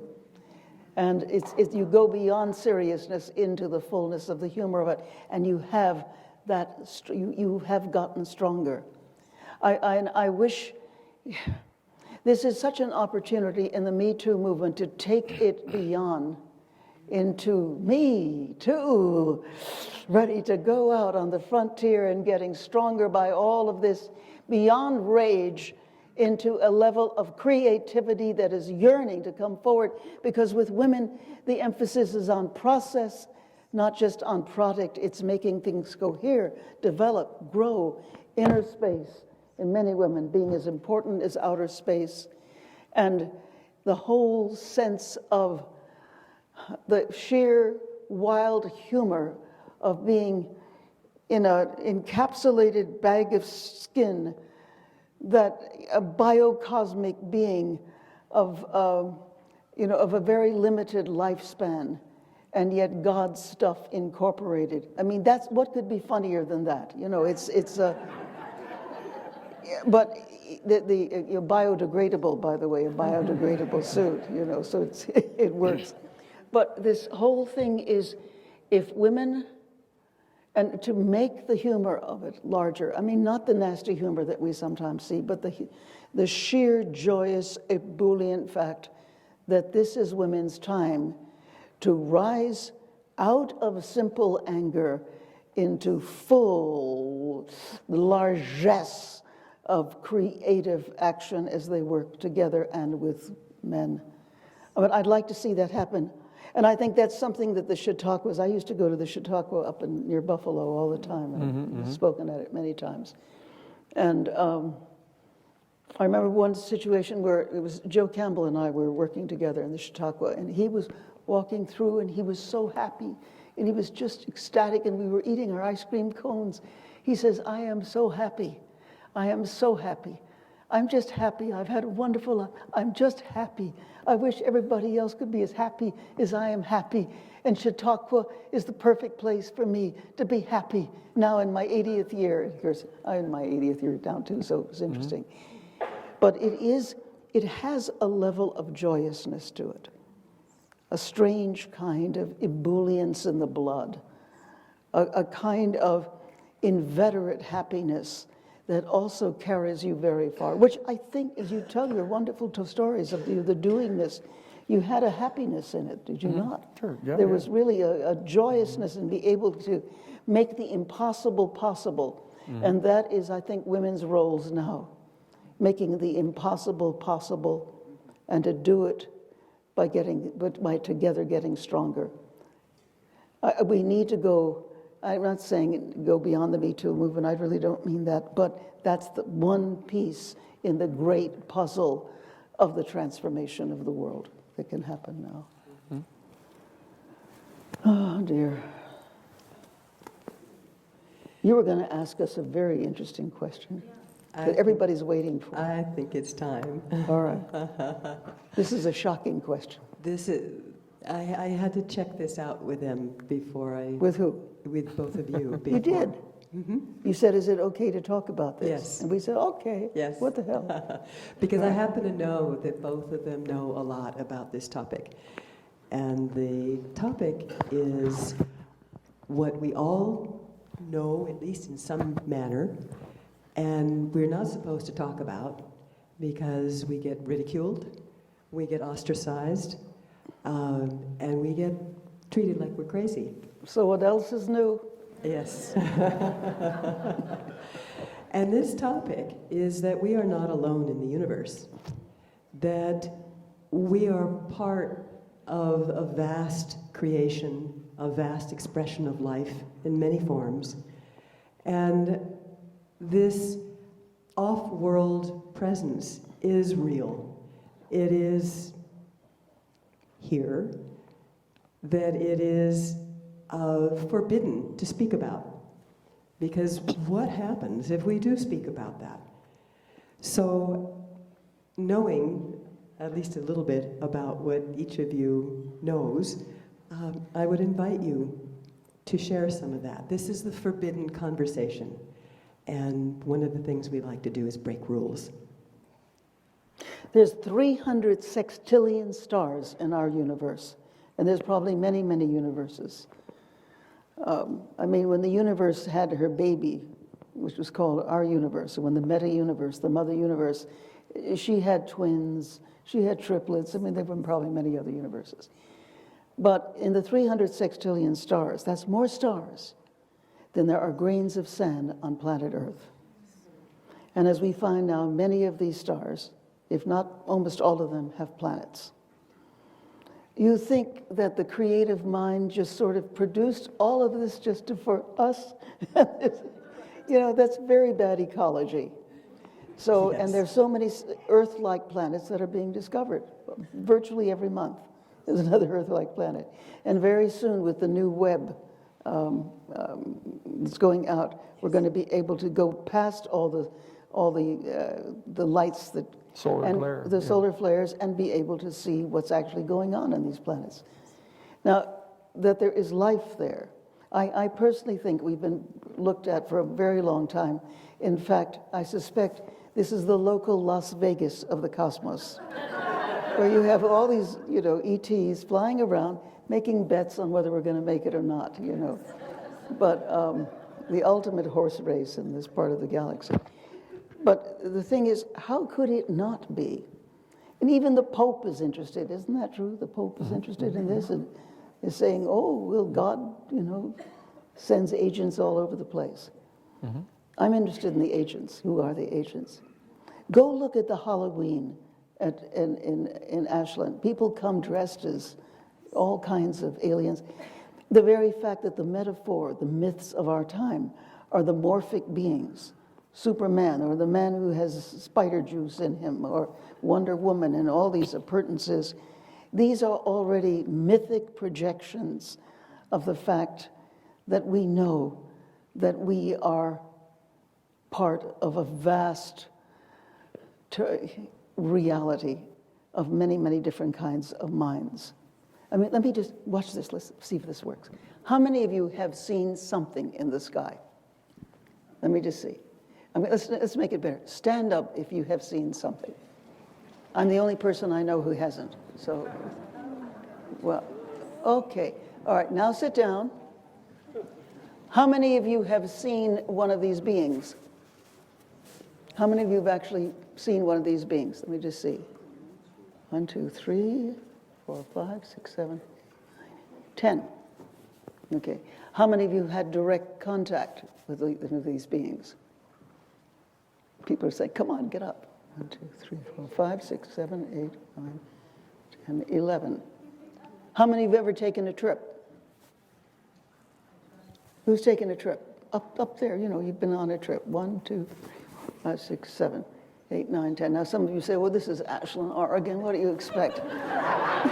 Of course, this is where they come. They know here they have a quiet hour and a nice cup of tea. What is this saying? And this is true all over the earth. I could ask the same question and have in the middle of China, and you'd get the same kind of reaction. So what's going on? We live in a highly populated universe, not simply, I think, in terms of planets, but probably dimensions and other forms of reality we have no idea about. What's going on?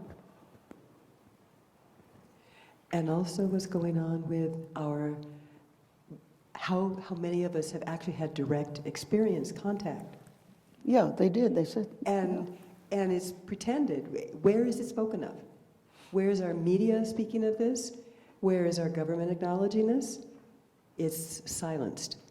So what's going on with that as well? Except on YouTube, where it's overwhelming. No, because it is the great fear of the other. And the human being is so constituted because of this old brain that was put in there so as we run away from woolly mastodons. And now it's not a woolly mastodon anymore. The interest is that we say it's what is called the cargo cult. You know, after World War II, people in the Java were waiting for the supplies that used to come during the war to come. Now, there's always all that longing. What is the big science fiction today? It's about interplanetary travels and such. Something is probably inevitably going to happen. And as you see, it would be at least 10% of the human race seems to be aware. 90% has seen something, and 10% have had some kind of, because what we saw here was typical. When it's right there, what do you do with it? Have you ever seen something? Well, my experience with it is again very kind of concrete.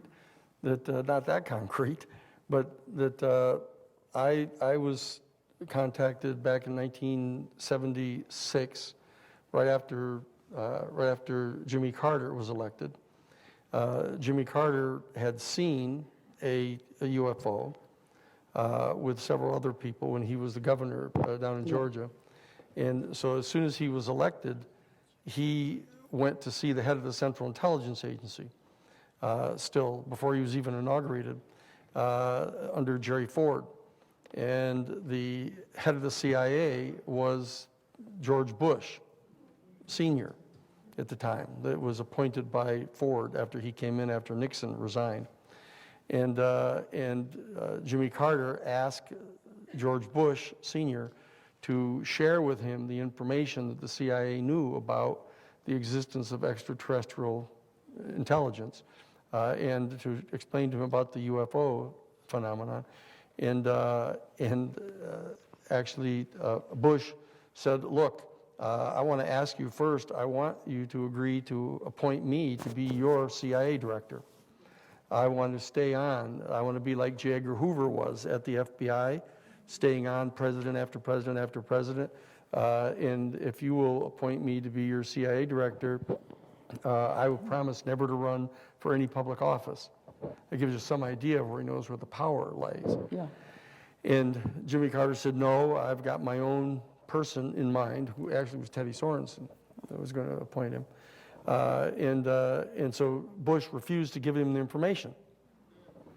And he said, no, if you want to get this information, you're going to have to go to the Science and Technology Committee of the House of Representatives and ask them to contact the Library of Congress, the Congressional Research Service, and have them make applications to declassify this information in order to give it to you, because you don't have any need to know. That's what he said. And so Jimmy Carter went ahead and did that. He contacted the House Science and Technology Committee. They contacted the Library of Congress. They contacted the Congressional Research Service. And Marcia Smith, who was the head of the Congressional Research Service's Science and Technology Division, ended up calling me on the phone. And she wanted to know that as I was chief counsel for the Jesuit order in the United States in Washington, D.C., and she wanted to know whether I could get the Vatican to give her study access. She was going to do the study for President Carter. And she was going to do 2 studies, classified studies, one on the existence of extraterrestrial intelligence and the other on the UFO phenomenon. So she called me and asked me if I could contact the Vatican and see if they could get access to the Vatican library and see what was there about this. So I wrote a letter in my capacity as legal counsel for the Jesuits in the United States, and I wrote a letter to the Vatican and asked them for permission to see this, and they wrote back and said no. And so I said, wait a second. I wrote them another letter. I said, I don't think you understand. This is the whole Jesuit order in the United States asking you for this information. We want to share it with the president. And they said no. So, I was disappointed in that. And I told Marcia Smith that they were saying no. And a few weeks later, she called me back and she said, look, I'm really glad to have gotten to talk to you. And it turns out that the Congress has, the House of Representatives has cut half of the budget of SETI, the Search for Extraterrestrial Intelligence at the Jet Propulsion Laboratory. And would you be willing to go with a number of the astronauts and go around to see the congressman, the key congressman, and as the legal counsel for the Jesuits in the church, would you be willing to ask them to reinstate the budget for them? And so I checked with Father Bill Davis, who was my superior, and he checked with the Jesuit provincials, and they said, sure. So we went and did it. And we went around, visited them all, and they reinstated the whole rest of the budget for them. So I got contacted by Marcia Smith after that, and she said, look, at the people at the Jet Propulsion Laboratory out in Pasadena and SETI are extremely happy that you did this for them. They want to know if you'll come and deliver a closed-door seminar, a 3-hour closed-door seminar to them on the theological implications of contact with an extraterrestrial civilization. Now you're giving the theological. Yes, yeah, and so The man of many parts. So I contacted Marcia and I said, look, Marcia, I'm happy to do this. I've gotten permission to do this, but I'd like to have you file an application through the Congressional Research Service, the Library of Congress, to the United States Air Force to get me access to the classified sections of Project Blue Book, which was the big Air Force study on UFOs. And she said, oh, they'll never let you have that. I said, well, you never know unless you ask. And so she did. She wrote and she asked them to get permission for me to do this. And she called me back a couple weeks later and said, lo and behold, they'd given me permission to do this. And so they said, you need to go on this Saturday morning over to the Library of Congress. They had built this new wing onto the Library of Congress. This is like, now it's got to be in the early spring, I guess, of 1977, the Jefferson wing. And so there was nobody in it yet. It was all completely empty. The offices, I went over on Saturday morning and I brought my passport and my driver's license and everything. I showed, there were these 2 suits at the door, these guys. And so I showed them the ID and stuff and they ushered me in. And I walked down, they said, you have to go down this big hall. And I walked down, kind of echoing down this hall with nobody in the building.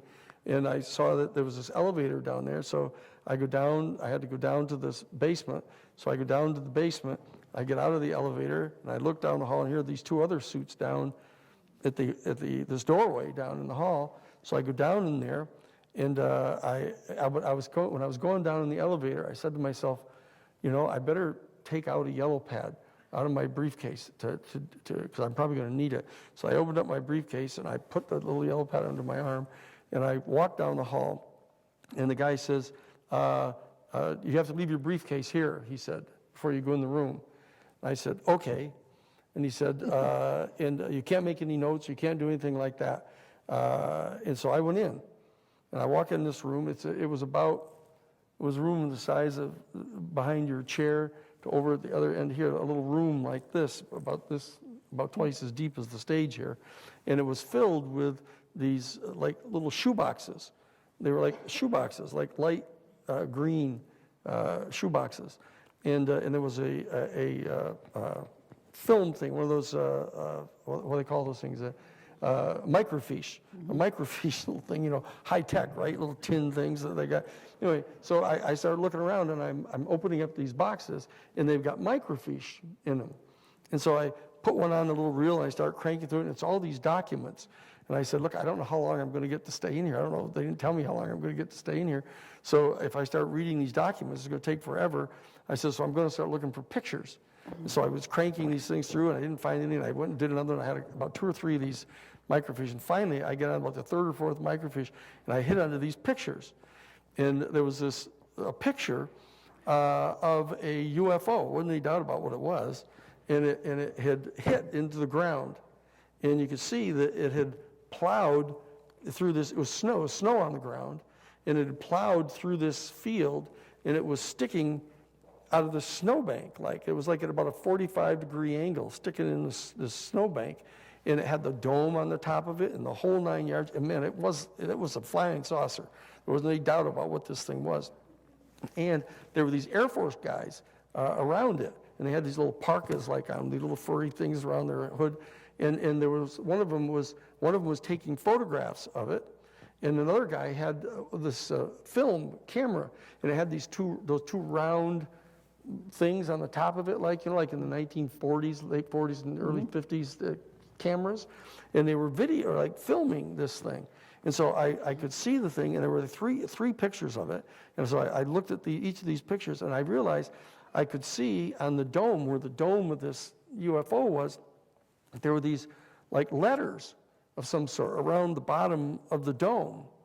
And so what I did is I expanded it, I magnified it down onto the thing, and I took the yellow pad, and I opened it up to the back cardboard part, and opened it up and put the cardboard part up under it, and then I shone the little symbols that were on the UFO around this dome, and I traced them. So I had absolutely exactly what they were, and they were these kind of strange things, long lines like this and this, a dot in there, and then there was a dot and another line, and then there were different angles but they didn't look like it. They weren't like hieroglyphics or anything I'd ever seen. They were just these symbols on the thing, and so I put it all back, and I closed up the little thing, the yellow pad, and I put the little microfiche back in the box, and I got up and I put the pad on my arm. I walked out. I walked out of this little room, and the guys were kind of surprised that I'd come out that quickly. But I just wanted to get out of there because I figured I'd seen this thing.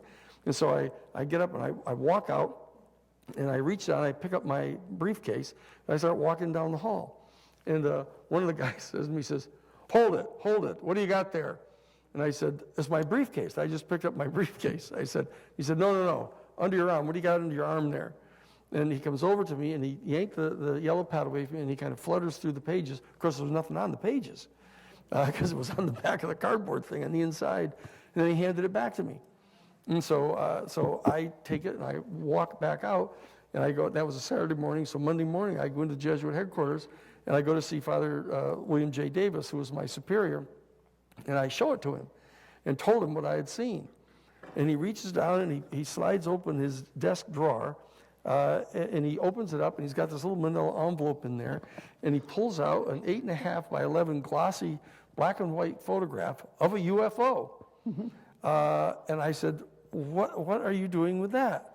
And he said, my sister Dodie, her husband is an air traffic controller in Seattle, And his best friend, who was a commercial pilot, took this photograph out of the window. And he took it, and he got it developed, and he didn't dare show it to anybody.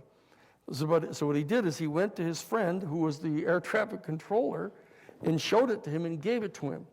He said, there, now I've done it. I'm not going to report it to anybody else. I'm giving you this photograph. And so her husband came home and said, here, give this to your brother. He's a priest. So what does that mean? You know, I mean, They don't exist, right? what it means is the same thing that that I have now gotten to go meet with guys in the Vatican about this. I've went and talked with Jose Gabriel Funes, who was the head of the Vatican Observatory. Mm-hmm. And he has said that he was going to hold a press conference, which he did at the Vatican, and said that, look, in light of the fact that they're discovering more and more of these exoplanets now, and they're more and more Earth-like, it is clear now that much sooner than anyone had anticipated, we are going to be discovering in the very near future life elsewhere in the universe. And so the time has come for the lay people of the world to start engaging in a very serious conversation about the philosophical and theological implications of the discovery of life elsewhere in the universe. And that's a very serious conversation that has to start. And I went back to see him after that, and I said, you're talking about intelligent life, right? And he said, that's right. We didn't say that, but that's what we're talking about. We're talking about highly intelligent, highly technologically developed, but distinctly non-human life elsewhere in the universe. And the time has come for this conversation, because this is going to be as disruptive, more disruptive than the things we're talking about here. Maybe not with global climate change, that's the big one, but more disruptive than, the rise of potential fascism, with Trump and, how, a lying guy like Trump in the White House. There are all these things that we can get through here. That global climate change is more serious, as I said. But this discovery, which is getting set to happen fairly quickly here with the launching of the Webb telescope, in the being able to photograph actually the surfaces of these exoplanets. Well, they're going to actually be able to fasten onto. They can put the Webb on there, or the Planck telescope. They can put it in one place for a year, and just rivet right onto a star, and it doesn't even. It just hovers there. So they can develop it with the computers and everything, and they're going to take photographs of the surface of these planets, and they're going to be able to evaluate the atmosphere of the planets, and so that they're going to be discovering life. And I believe that what they're going to do is they're going to feather this in step by step. They're going to take the position that, we've discovered a microbe of life, underneath the frozen sea on some distant moon, on a distant star. And then they're going to find, aquatic life, and they're going to find sort of a life that's come up onto the ground, onto the hard surface in planets. And they're going to keep on doing that until they find primitive life. And then they're going to just kind of feather this in for us.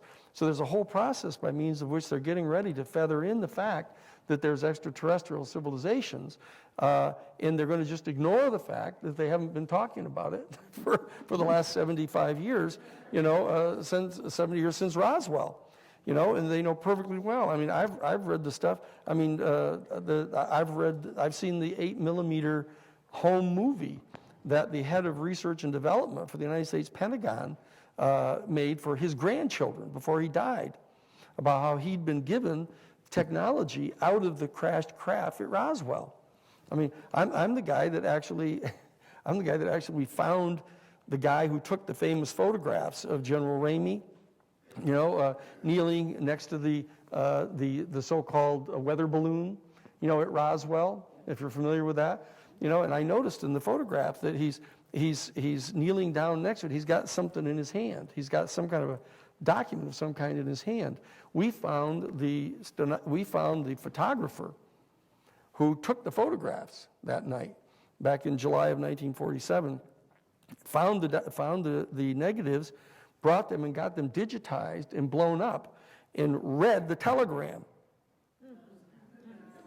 that was in his hand, talking about taking the bodies from the craft, taking the bodies to the Air Force Base in Ohio. And they loaded it on the plane. I've talked to the guys who saw the caskets. You know, I've talked to these guys, okay? So I know that this is true. And these incidents that have occurred here, I mean, I've had the great privilege I'm legal counsel for the Disclosure Project, of bringing the people from the United States government, military facilities, et cetera, to testify under oath about what it is that they've seen, et cetera. Going to Congress, I've gone with them to talk to their Congress people, to lay the evidence in front of them so we know that they know it. You know, that this is a moment that is in the offing here, when we're going to discover not only that we're not in the center of the universe, as they discovered with Copernicus, but we're not even at the apex of all biological evolution in the universe, much to our surprise. The universe is not created for the human family to play out this drama of the evolution of consciousness in a material incarnation. We're not the only story in the universe. Okay? Well, let me challenge you with something like this. Where are we? We are this planet on an outer wing of a galaxy, and not a very big galaxy at that, as galaxies go. And I'm going to suggest that this is God's school, because this is the skunk works. You know the skunk works? You put your kosher business on the highway where everybody can go by, your McDonald's franchise or whatever, and then in the back 40, you have your experimental lab where you blow things up. We're in the skunk works. We have a sufficiency of complexity, of crisis, of consciousness. It's an experimental lab. You can't have it out there where everything is thick with planets. We're dangerous. But also this level of complexity is activating interior capacities. And I suspect a renewed spirituality. This comes from interspirituality of many different faiths. Not that it would look like a new religion, but it certainly is a momentum to a new kind of spirituality that is resulting in our recognizing that we are God's stuff incarnate in this biodegradable space-time suit, that we have access to certain both moments of totality as well as harvesting some of the details of totality that are needed for our time to be able to get on with it. So that the two together, that we could blow it all in the next 70 years, maybe 12 years, or we can actually move into a whole new dispensation. This is God's school. And I think any of the interest of people, of the others looking at us, is because they know we are at the either or moment of our history, where we literally grow or die, evolve or perish, and best of all, emerge from our cocoon of separateness into a whole new order of joining, what should we call it, the galactic milieu. Yeah, I think that's true. I think that's true. I think that, over 50% of the people that have been interviewed that have had actual contact with some of these crafts and beings, that over 50% of them talk about the fact that the communication that they've been having with them are talking about the danger that's presented to the planet by our species with thermonuclear weapons and with what they kept calling contamination, kept contaminating the planet, and you're going to destroy the planet. And that they're saying that you really can't do this because this planet is one of, not the only one, but one of the unique planets that actually gestates life. Yes. Our planet gestates life. It's one big womb. Yes, and it is gestating life that can move out into the stars in the universe, and there's a comparatively limited number of them.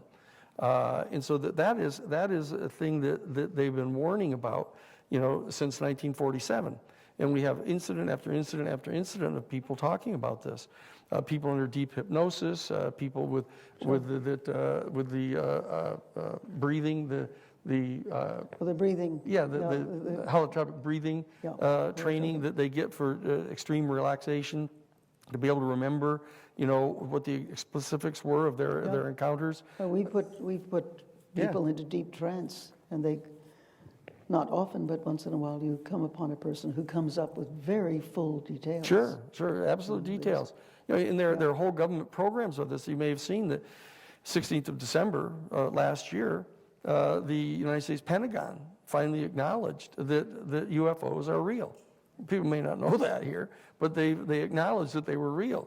And a front page story of the New York Times, that in fact they had a full-scale $22 million project called the Advanced Aeronautical Threat Assessment Division of the Pentagon. Because from their perspective, inside the Pentagon, all they see is the threat that these beings pose to them. The old Sufi saying that when a pickpocket meets a saint, all he sees are his pockets. And that's what's happening. To a hammer, everything looks like a nail. That's right, and that's what's happening right now. So there's a danger here of the dialecticians that are in the Pentagon who view every other nation state as a potential foe, but more importantly, an entire administration, not just this one, but the Reagan-Bush administration, that believed that after the end of the Cold War, that their mission was to establish what they called full spectrum dominance over the planet. Yeah. And that's what we're dealing with here. This element that's in charge of the executive branch and now in charge of the legislature, both houses as of now, and now the judicial branch, want to establish full spectrum dominance over the entire planet. And they want to bilk it dry of the oil. They want to burn it and put it into the atmosphere to generate profits for their private stockholders. I mean, this is a very dangerous moment here. And even the people from the stars have come to tell us that this is a very dangerous moment for your species. That you're going to have to make some serious decisions here, and your people are either going to be worthy or you're not. It's a choice. It's a choice that people have. So people have a choice of being able to stay here, for the next 2 years, enjoy yourself. It's a beautiful town. I like it. Santa Cruz, wonderful town. I get to teach at the university, about constitutional law and tell them great stories and then get the young kids to be interested in going to law school. And, but we can't just sit around like this. We've got to change our lives. Each of us here tonight, and we can do it, as Margaret Mead said. Never doubt. Any of the major changes that have been made in the world have been made by a very small group of people. Never doubt that a small group Yep. of thoughtful, committed citizens can change the world. Indeed, Yep. it is the only thing that ever has. It's the only thing that does. And so just the couple hundred people that we have here, you make that kind of a commitment on tonight. I'm not going to stand up and ask you for a speech here, but I'm just saying that you need to decide. If you're like those two old women at the beginning of the Sufi story, and you're watching catastrophic damage to our planet, the not only the rising sea levels, but the alteration of the density of the sea level of the seawater by the melting of the polar ice caps, changing the density of the seawater in the underwater currents that bring the temperate zone to all of North America, dispersing and dispersing into the sea and sending up an ice age here in North America. I mean, we're talking in our lifetimes now. Yeah. When you're talking about 2030, this happening with the Intergovernmental Panel on Climate Change, they're talking about catastrophe in your lifetime. Okay? And so that, you can turn to each other and you can say, in 2040 or 2050, you can say, how is it that this came to pass? And they'll say, I remember that night. I remember that night when we were there and that we were talking about this. And they were all talking about what you can do. And I need to make a decision, whether I'm just going to stay here for the next 2 years, whether I'm going to get out, participate in this Chautauqua session, go and talk to people just like ourselves in these 60 congressional districts, go to their homes, knock on their doors, and change the world. These are the times, and we are the people. And this is thinking, dreaming, imagining, co-creating time. So by God, let's get on with it and do it. Thank you. Thank you both. Thank you very much. Thank you. Thank you all. Thank you.